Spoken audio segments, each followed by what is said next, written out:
Est-ce que vous faites partie des personnes qui ont peur quand il s'agit de vider une sculpture? Oui, parce que je ne sais pas si vous êtes au courant, mais ça c'est vide. Je vais bientôt la mettre dans le four là et elle est vide.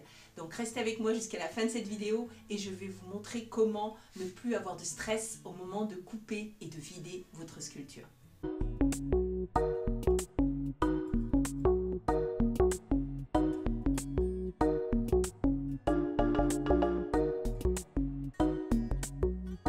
Bonjour, je suis Cathy du blog maindansla-terre.com, le blog qui est dédié à l'apprentissage de la sculpture de l'argile. Alors, la sculpture, c'est ma passion et je suis ravie de partager mon savoir avec vous.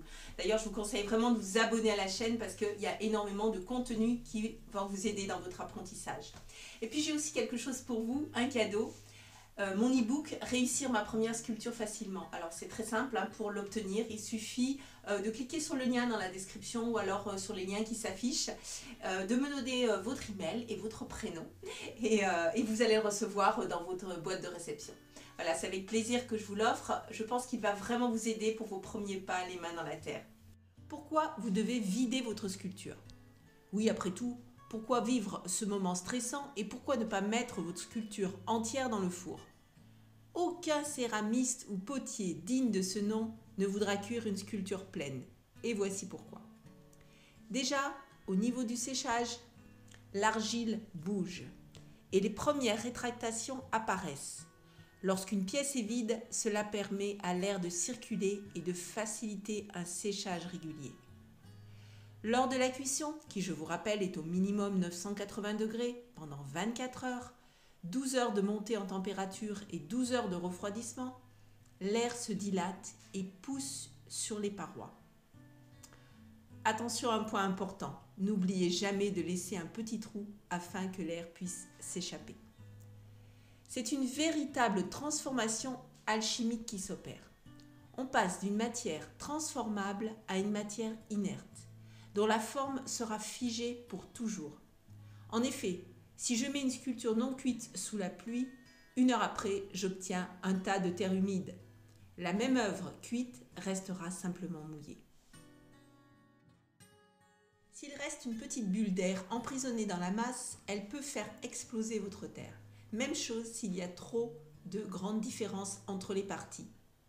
Afin que les tensions et les déformations subies par l'argile se passent au mieux, l'air a besoin de circuler librement.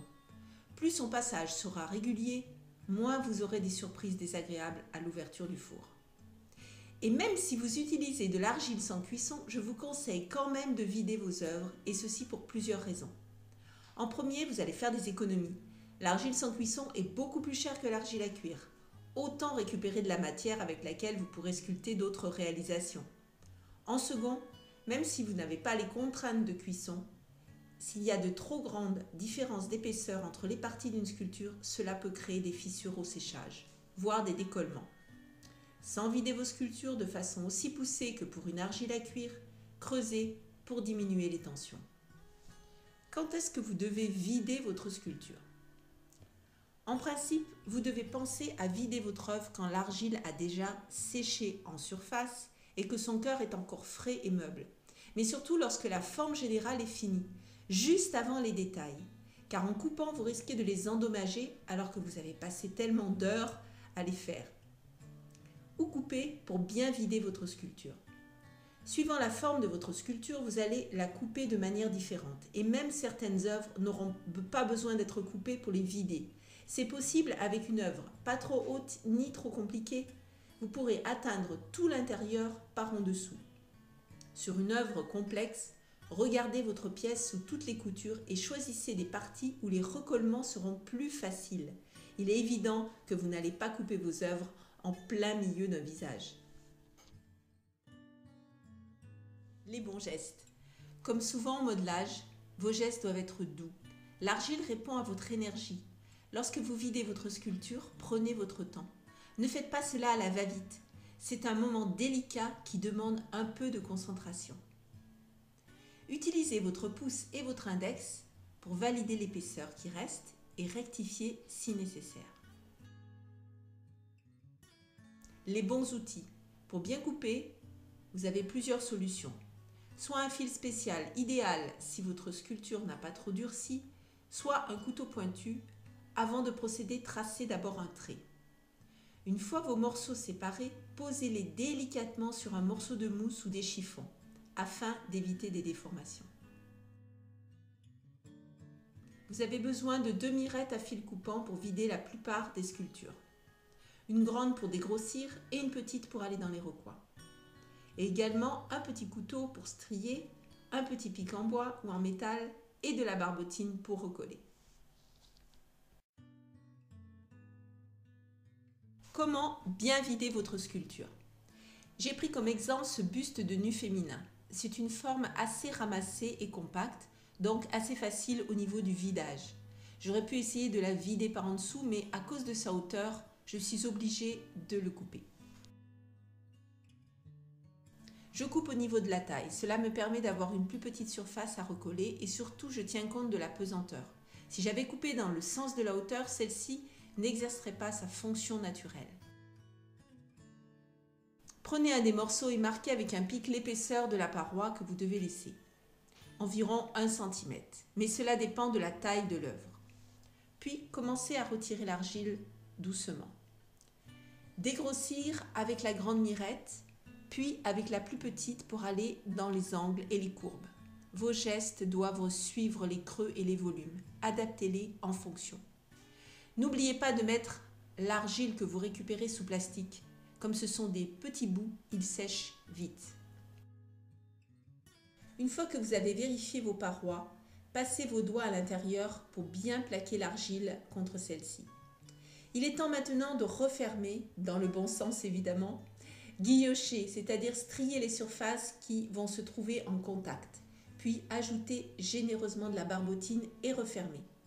Votre barbotine doit être sous forme de crème et surtout pas trop liquide pour ne pas détremper l'œuvre. N'oubliez pas que votre œuvre est maintenant vide, n'appuyez pas trop fort, vous pourriez l'écraser. Il reste bien sûr une trace. Ajoutez un petit boudin de terre à l'endroit de la coupure et fondez-le en frottant légèrement jusqu'à le faire disparaître complètement. Et voilà, ni vu ni connu. Maintenant, vous pouvez continuer votre sculpture. J'ai percé ma sculpture, qu'est-ce que je fais? Pas de panique, souvenez-vous que vous êtes au stade où l'argile est encore malléable. De toute façon, un jour ou l'autre, cela va vous arriver. C'est tout simple, vous prenez un peu d'argile et vous rebouchez soit par l'intérieur, soit par l'extérieur, suivant l'accessibilité. Puis vous modelez pour faire disparaître votre erreur. À partir de quelle épaisseur je dois vider? Si vous voulez sculpter un petit visage, environ 3 jusqu'à 6 cm, vous n'avez pas besoin de vider votre tête. Par contre, prenez soin de bien travailler votre argile pour ne pas enfermer de bulles d'air. Pareil pour les bras et les jambes d'une petite sculpture. Par contre, si le corps est plus imposant, avec des ajouts de drapés par exemple, il faut couper et vider. Qu'est-ce qui pourrait me faire échouer? Si vous suivez tous mes conseils, vous n'avez aucune raison de ne pas réussir votre vidage. Retenez bien ces points importants. Ne jamais couper là où il y a trop de détails, comme au milieu d'un visage par exemple. Coupez trop tard, quand tous les détails sont faits, vous risquez de devoir recommencer. Coupez lorsque votre sculpture est trop molle, elle n'aura pas assez de structure et une fois vide, elle risque de s'écrouler. Coupez lorsque votre sculpture est trop sèche. Non seulement vous risquez de casser certaines parties, mais le vidage va être laborieux. Trop de différence entre certaines parties. Vérifiez toujours que vos parois sont à peu près d'égale épaisseur. N'oubliez jamais de laisser l'air s'échapper en créant un petit trou. Alors merci infiniment d'avoir suivi cette vidéo. Je vous invite vraiment à me laisser des commentaires, à mettre un petit pouce si vous avez aimé. Je réponds d'ailleurs à chacun des commentaires personnellement et si vous avez des questions supplémentaires, n'hésitez pas, c'est un bonheur de vous aider.